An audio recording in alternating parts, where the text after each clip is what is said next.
With over 50 Warframes in the game at this point, it can get pretty overwhelming figuring out what is actually worth investing into. So today I want to show you 3 Warframes that make up the best and safest trio for almost any situation. We have arguably the best weapon nuker in the game, the most efficient frame, and lastly the best support that also happens to have insane nuking potential. Since in the last video there was some smartasses saying I use paper enemies, today we will do tests on level 230 Baba Booey Eximus. Okay, I knew this build is OP, but I didn't think it would be that OP, what the fuck. So Mirage, today we are looking into her weapon nuking capabilities. The main purpose of this build is to dish out as much AoE damage as possible, providing with some nasty KPM. We are running a very comfortable setup and we primarily care about strength and duration, with Mote augmented putting us just above 300% strength fully stacked. We are also using Nourish, since it's one of the rare multipliers from the helmet that can actually stack with Eclipse, giving us extra viral and overall damage. Together with Nourish we have Energy Nexus, which will give us just about 8.5 energy per second by purely existing. We have Brief Respite plus Catalyzing Shields for shield gating together with Arcane Aegis. At this point you probably know that the moment Arcane Aegis procs, you achieve absolute immortality for 12 seconds. To wrap up the survivability, we got Prime Surefooted for knockdown immunity. If you don't have it, I suggest running Unairu, which is basically Prime Surefooted that takes some effort to keep up. And lastly we got double augments. Hall of Malevolence buffing our clones damage, and Total Eclipse that actually does buff the clones as well, even with minimum range. You can definitely use Narrow-Minded instead of Prime Continuity, but as you can see I already have 7 Forma with 2 Aura Forma and 6 builds. I think that's enough Forma. Lastly, I suggest inverting the buttons for Mirage. Holding is much more effort than tapping, and you want to have the damage boost on tap. And while you are at it, you should revert Titania and Wisp too. You will thank me later. For the Archon shards, the 3 recommended are 2 blue for energy and 1 tau green for corrosive max stacks. The Caspid shards are pure quality of life, so you could switch up one or even both of them to parkour speed if you wish to be faster. Playing a weapon platform build, naturally you do need a strong AoE weapon, and what better choice than Latron Incarnon. This is one of the most fun weapons to use in the entire game, and on top of that it has massive radius and damage, which will be perfect for what we are going to do here.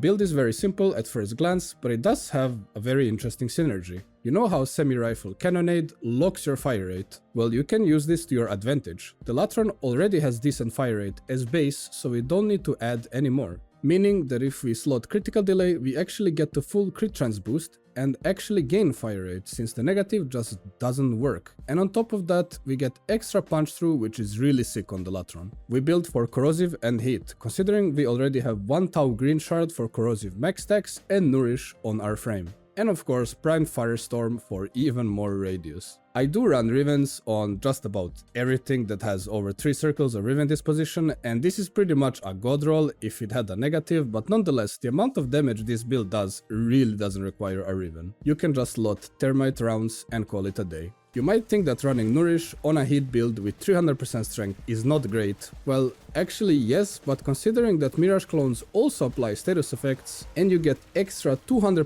multishot from Evolution 2 on the Latron, you will be literally drowning enemies in status effects. On top of that, Mirage clones are less accurate than you, which actually helps with AoE weapons like Latron or Ogris. This makes it have technically bigger radius, if that makes sense. Of course you are not limited to using only Latron, you can use whatever AoE weapon you like, but this is just one of the best weapons because of practically unlimited ammo and well, everything else mentioned from before. I've had a concern from a friend who was being skeptical to run Hall of Malevolence, cause it's yet another thing that you need to keep track of, but you really don't. You literally just press 1, 3 and 4 on your keyboard and just play normally. Infinite energy, massive AoE and damage, and pretty immortal. What more could you ask for? Before we are done with Mirage, I have to mention yet another build briefly, since she is also best low-level ability nuker in the entire game. This build revolves around Explosive Legendary Main, her second ability augment. There is 2 versions of this build, one with Roar and one with Thermal Thunder.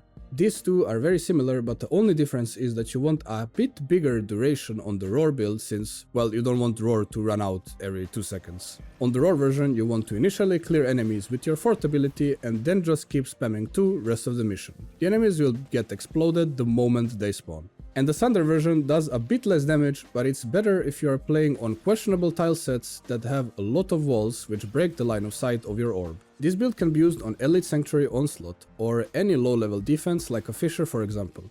Then we have the most efficient frame, which is Titania. If this is not your first video on the channel, you probably know how much I praise Titania for running different fissures the best way possible. Exterminate, capture, rescue, sabotage and even defense, scaling to base steel pass very comfortably with just thermal thunder spam. But today we have a different approach on Titania and we take a look at a general build that scales all the way up to level cap.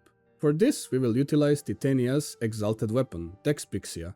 In this build we are going for Toxin and Blast. The crit chance is pretty terrible, so we simply fix that by running secondary Enervate. You can't forget Pistol Elementalist, which is practically a faction damage multiplier which you never have to switch. And of course Galvanized Shot, which will give us more status chance and a big chunk of extra damage as a bonus. Don't get baited to run Hornet Strike, it's really not necessary since we already have Galvanized Shot and having strength on the frame gives more base damage to the Exalted weapon. For the Warframe build, we go for high strength and high duration. As you probably know, duration on a channeling frame equivalents to more efficiency. The helmet we go for is Zata's Whisper. It has incredible synergy with high fire rate blast weapons. It turns any single target weapon into an AoE machine.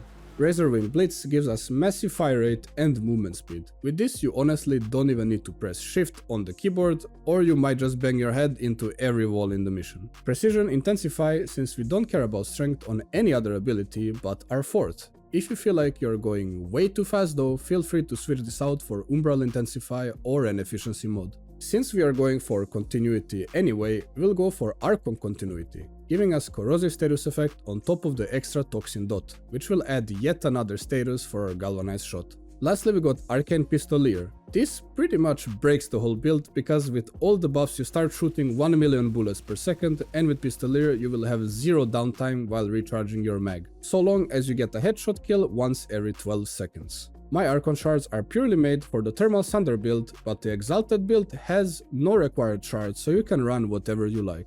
Almost every companion is irrelevant for Titania, since they just sit there and do nothing, except one, and that is Vaska Kavat. Vaska allows for a free revive once every 2 minutes, and since while you are flying your companion is safe, this is 100% guaranteed. This build is very simple to play. You press 1 for stagger immunity, about once every half minute, you keep Zata's Whisper active whenever you're shooting, and of course you will use your fort ability to fly. You should never be walking if you play Titania. The second ability has too much text on it, so we will not touch it.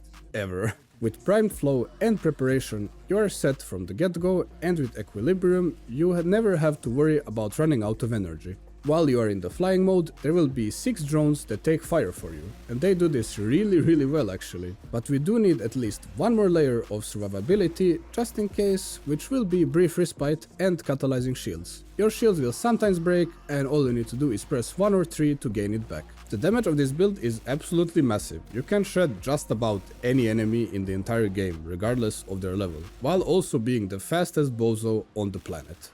And lastly, we have arguably the best support in the entire game. One goddamn button makes a permanent stationary buff that gives health, healing, fire rate, movement speed and AoE CC to everyone in your group. This is how to get the maximum strength on the said buff. You simply slot every single strength mod in the entire game and of course a little bit of duration or the build will not really be usable. You run a Fused Reservoir for the quality of life, otherwise it would be way too complicated to actually get all your buffs off. And if you have noticed, Umbral Vitality, that's not a mistake, we run it because of Arcane Bellicose. This will help us to get to the cap of 3k HP, which will max out this Arcane. We also have Molt Vigor, which is good for any ability that works with Snapshot, and lastly we go for Bright Bonnet, which will give us quite a lot more strength.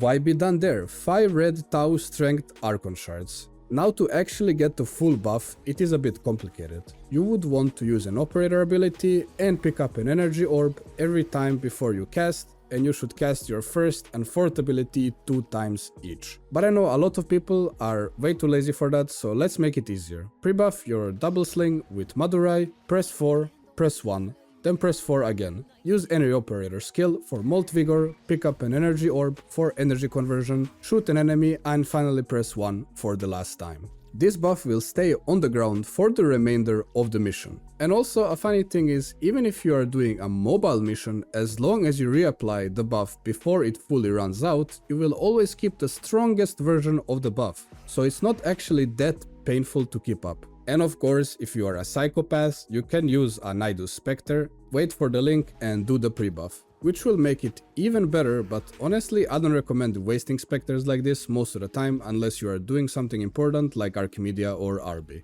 But now it's enough of vegan builds, it's time for the moment you've all been waiting for, Wisp Nuke build. So with this build we want exactly 328% strength, with decent range. With the combination of this strength and corrosive projection, our Helminth Pillage will 100% armor strip enemies with just one cast. All these abilities are pretty expensive to cast, but we do have Arcane Flow, Arcane Steadfast and Arcane Energize to keep you topped up with energy even with this heavy caster playstyle. And with this build we will utilize Wisp passive, which I see no one actually actively using. While you're in the air, you are invisible, so we run this funny mod called Aero Vantage, which gives minus 100% gravity. With this we can just glide through the air and be perfectly safe from the enemies. And of course, if you want to reach the exact strength requirement, 5 Tau strength shards are necessary, but the build will be okay even without, considering that the damage is truly bonkers. The thing with Wisp passive, and why not many use it, is if you shoot you will break your stealth. Even if you slot the Hush mod for example on your gun, making it 100% silent. But if you use a melee weapon you do remain stealthed. To take this to our advantage we are going to use a glaive, and Xoris is exactly what we need.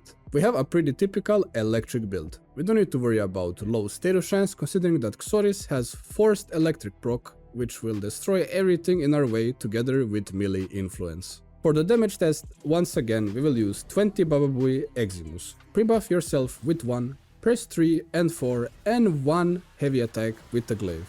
As you can see, it's insanely overkill and no enemy even stands a chance. For survivability, you utilize your stealth by being in the air most of the time. And in case your shield breaks, all you need to do is use your second ability for 3 seconds of invulnerability. So not only are you an insane support, but you also support enemies with feeding them extra calories, and by that I mean, of course, you help them eat the dust off the floor.